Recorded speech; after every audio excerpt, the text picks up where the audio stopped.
I always say that you can't take people places you've never been. And I think that was a blessing for me as I think about the work I do now, is that I've just been exposed to things that allowed me to be a better leader and to build things that are much more abundant. Where I lived and where I went to school were very different. Living in the projects at the time wasn't a bad thing. There were a lot of working class families, but my mom had a bigger dream for me. Education was really important for her. That's how I ended up in a Catholic school from 1st to 8th grade. And then I went on to an independent elite high school. So education just became that equalizer for me. It became that access to a better life. And I wouldn't be here today had I not had that education journey.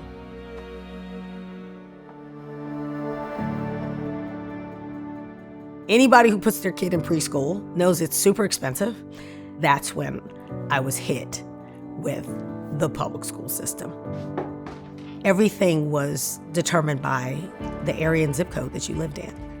So although we applied to all the schools that were the top schools at the time, we did not get access to any of those schools for my daughter. That shifted things for me. We need to build the type of education opportunities that we want our kids to have access to. So I decided to start Oakland Reach. At first, we were doing policy advocacy work. So we had just come off 2 policy wins. But, you know, as a leader, you gotta be honest with yourself. How many lives are really being changed by this policy?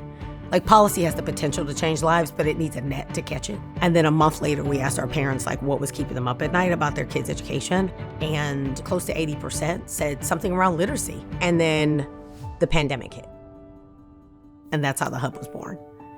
And we never looked back.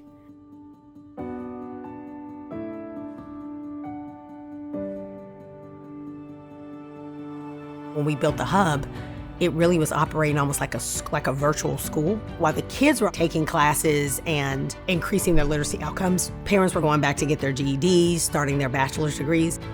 During our virtual hub, 60% of K-2 students went up 2 or more reading levels on our district-wide SIPS assessment, and 30% went up 3 or more reading levels.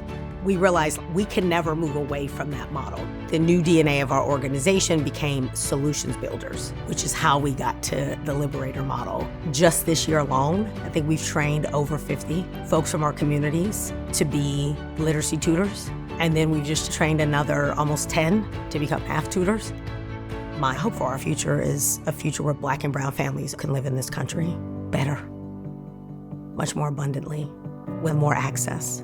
I feel like every day I get up and I put myself in the driver's seat to create a better world or to make an impact for people that I love and care about. That should get everybody out of bed in the morning.